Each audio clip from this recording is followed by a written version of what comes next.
ٹھیک ہے. صحابی گئے, 1 دینار کی 2 بکریاں خریدی, 1 بکری واپس بھیج دی. ٹھیک ہے, 1 دینار کا 2 دینار واپس لے کر آ جائے, نبی صلی اللہ علیہ وسلم کے لیے دعا فرمائی.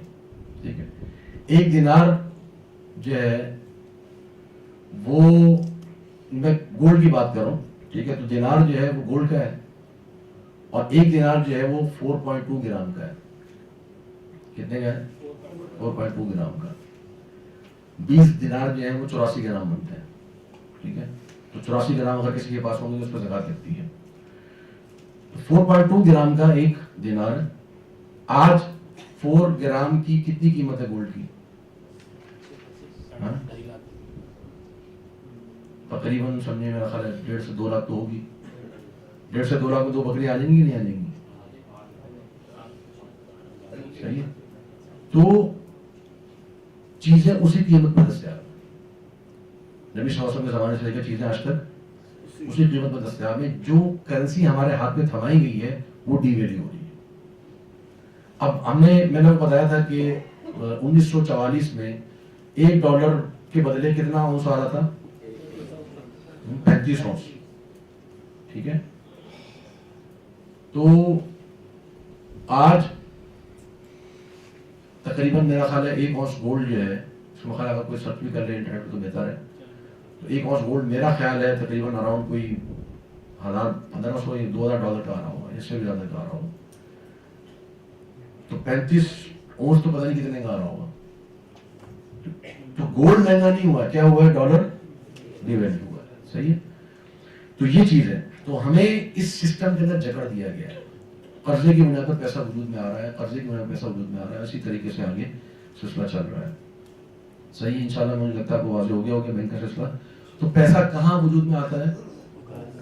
اب کریڈٹ کارڈ مثال کے طور پہ, کریڈٹ کارڈ میں کیا ہوتا ہے کہ آپ جو چیز خریداری کرتے ہیں وہ آپ کے ذمے قرض ہو جاتی ہے. تو بتایا جاتا ہے کہ دنیا کے اندر تقریباً کوئی 1/3 یا میرا خیال ہے کوئی شاید اس سے بھی زیادہ پیسہ جو وجود میں آ رہا ہے وہ کریڈٹ کارڈ کے تھرو وجود میں آ رہا ہے. کوئی لوگ خریداری کرتے ہیں قرض کی بنیاد پر, اور پھر پلاسٹک آپ کا کارڈ دے دیے کہ آپ جا کے خریداری کریں, اور اب تو کریڈٹ کارڈ ورچوئل کارڈ آ گئے, آپ کو پلاسٹک کا بھی لینے کی ضرورت نہیں پڑتی ہے. تو جتنی خریداری آپ کریڈٹ کارڈ کے ذریعے سے کریں گے اتنا زیادہ قرضہ وجود میں آتا رہے گا, اور اتنا زیادہ وہ کرنسی وجود میں آتی رہے گی. تو آج کرنسی جو ہے نا وہ اسٹیٹ بینک پرنٹ نہیں کر رہا, وہ پرنٹ وہ بھی کرتے ہیں, وہ استعمال کے لیے کرتے ہیں کہ چلو استعمال ہو جائے گا پیپر جس چیز کو چاہیے. لیکن اصل کرنسی کہاں وجود میں آ رہی ہے؟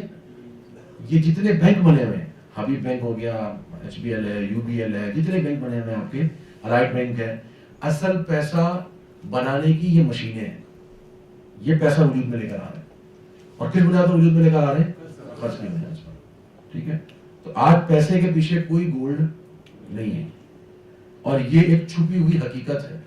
بلکہ چھپی ہوئی کیا ہے, ظاہری حقیقت ہے. جن لوگوں کو پتا ہے ان کو پتا ہے اس چیز کا, ہم لوگ زیادہ غور نہیں کرتے. ہاں اوپن سیکرٹ ہے, بالکل صحیح کہا.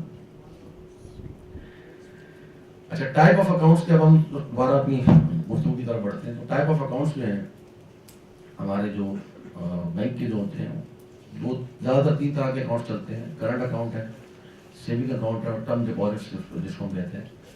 تو saving account, term deposit account تقریباً برابر ہوتے ہیں. کرنٹ اکاؤنٹ کیا ہوتا ہے؟ کرنٹ یہ ہوتا ہے کہ آپ نے اکاؤنٹ کھلوایا, پیسہ رکھوایا, اور آپ نے کہا کہ جب مجھے چاہیے ہوں گے میں اپنے پیسے لے لوں گا, اور نہ اس اوپر 1 روپیہ بھی میں نہیں لوں گا. ٹھیک ہے, یہ کیا ہوتا ہے؟ کرنٹ اکاؤنٹ, جاری اکاؤنٹ جس کو ہم کہتے ہیں. ٹھیک ہے. سیونگ اکاؤنٹ کیا ہوتے ہیں کہ وہ کرنٹ اکاؤنٹ کے قریب قریبی ہوتے ہیں, لیکن اس میں آپ سود وصول کرتے ہیں. آپ نہیں, مطلب جو ڈپازٹ کھلانا ہوتا ہے وہ سود وصول کرتا ہے, جا کے اکاؤنٹ کھولتے ہیں سیونگ اکاؤنٹ کی بنیاد پہ, اور وہ کہتے ہیں اچھا اس کی لمٹ لگا دیتے ہیں کہ اس سے زیادہ پیسہ آپ نہیں نکلوائیں گے, اتنا پیسہ آپ نکلوائیں گے. بعض بینکوں میں ڈفرینٹ لمٹس ہوتی ہیں, تو اس میں آپ کچھ نہ کچھ پیسہ نکلوا بھی سکتے ہیں, لیکن زیادہ کچھ ان کی لمٹ بھی ہوتی ہے. جو پیسہ آپ کا رکھا ہوتا ہے, جتنے عرصے کے لیے رکھا ہوتا ہے اتنے عرصے کے لیے اس کو وہ انٹرسٹ لگا کے تو وہ دے دیتے ہیں ڈپازیٹر کو. یہ ہے سیونگ اکاؤنٹ. صحیح ہے. ٹرم ڈپازٹ کیا ہوتا ہے کہ اس میں جب آپ پیسہ رکھواتے ہیں تو آپ ایک ٹرم تک, ایک مدت تک آپ اپنا پیسہ نہیں نکلوا سکتے. ٹھیک ہے, مخصوص مدت ہوتی ہے 3 مہینے کی, 6 مہینے کی, جو بھی مدت ہو اس میں وہ پیسہ ان کے پاس رہتا ہے, اور جب آپ کا وہ ٹرم پورا ہوتا ہے تو پھر آپ اپنا پیسہ نکلواتے ہیں بما سود کے. صحیح.